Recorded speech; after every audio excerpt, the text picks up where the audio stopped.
수업의 단계는 크게 5단계로 구성하여 운영하였습니다.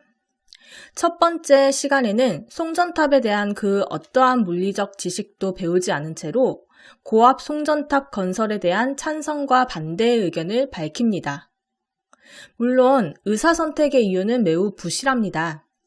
그냥이라고 쓰는 학생이 태반이고 위험할 것 같아서 혹은 없으면 안 될 것 같아서 라고 쓰는 학생이 있으면 그나마 다행입니다.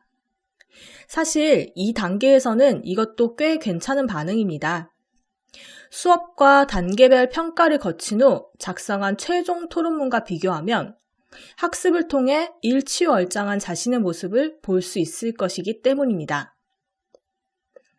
두 번째 단계는 송전탑의 효율성에 대한 수업과 과학기사를 해석하여 자신의 의견을 만드는 첫 번째 작은 논술형 평가입니다. 발전과 송전 방식에 있어서 고압으로 송전하는 것이 왜 효율적인지, 왜 고압 송전로를 쓸 수밖에 없는지를 과학적으로 배우고 자료를 탐색한 뒤 고압 송전탑의 효율성에 대한 자신만의 의견을 짧은 글로 작성합니다. 세 번째는 고압 송전탑의 위험성에 대한 수업과 과학기사를 해석하여 자신의 의견을 만드는 두 번째 작은 논술형 평가입니다. 고압 송전탑에서 발생하는 전자기파와 관련된 내용을 과학적으로 배우고 자료를 탐색한 뒤 고압 송전탑의 위험성에 대한 자신만의 의견을 글로 작성하는 과정입니다. 첫 번째와 두 번째 작은 논술형 평가의 양식은 이와 같이 동일합니다. 다만 제공되는 기사와 생각을 묻는 핵심 질문의 내용이 다를 뿐입니다. 찬성과 반대쪽에서 주로 사용하는 핵심 주장의 근거를 살피며 다양한 관점에서의 자료 검토가 균형 있게 이루어지게 하며 두 번의 평가는 모두 과정평가에 반영합니다.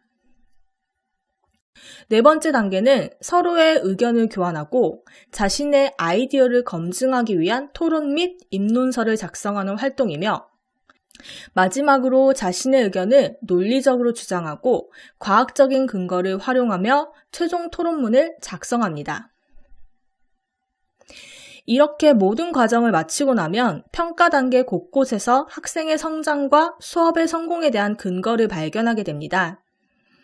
왼쪽이 레퍼런스지, 오른쪽이 그 레퍼런스지를 활용하여 작성한 최종 토론문의 예시인데요. 설계 단계에서 계획했듯이 최종 토론문에는 송전 과정에 대한 물리적인 해석과 문제를 해결하기 위한 과학기술의 탐구, 그리고 그 효과성을 검증하기 위한 통계나 논문 등의 자료 활용 등이 하나의 글로 구성되어야 하는데 토론문 작성에 앞서서 자신의 토론문에서 인용할 통계나 논문 등의 출처를 검증하고 정리하여 한 장의 레퍼런스지를 제작합니다. 통계나 논문 등의 과학적 자료의 내용을 외워서 달달 쓰는 것이 아니라 그 자료를 어떻게 활용하여 자신의 주장을 타당하게 전개할 것인지가 더 중요하기 때문입니다.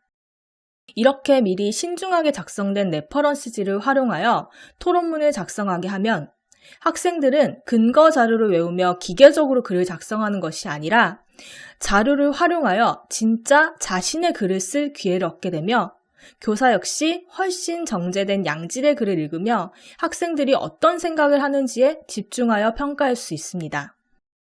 그리고 첫 시간 수업에서 고압 송전탑에 대한 자신의 의견을 선택하며 구조화된 이유를 대지 못했던 학생들 역시 자신의 처음 대답과 최종 토론문을 비교하며 이렇게 긴 글을 꽤 보기 좋게 완성해냈다는 뿌듯한 감정을 드러내기도 합니다. 그리고 피드백의 효과 역시 검증할 수 있었는데요. 1차 작은 논술형 평가에서 자신의 생각을 글로 표현하는데 어려움을 겪었던 학생이 이러한 피드백을 통해서 2차 평가에서는 이만큼이나 발전한 것을 볼 수 있었습니다. 학생 역시 자신이 이만큼이나 완성된 형태의 글을 작성할 수 있게 되었다는 것에 꽤 만족도가 높아 보였습니다. 마지막은 수학과 평가를 마친 뒤 학생들에게 받은 피드백 중 일부 내용을 발췌한 것입니다.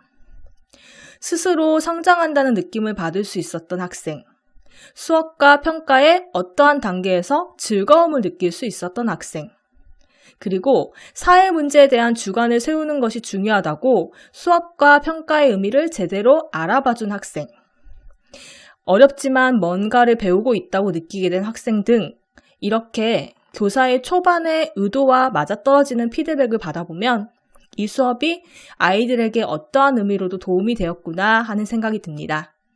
물론 앞으로 이러한 형태의 수업과 평가를 더 발전시켜 나갈 수 있는 원동력도 얻게 되는 것 같습니다.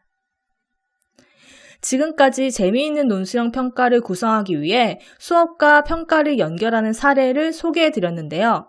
이것을 하나의 사례로 참고하시어 더 좋은 수업과 평가를 만드는 데 도움이 되셨으면 합니다. 강의를 마치겠습니다. 감사합니다.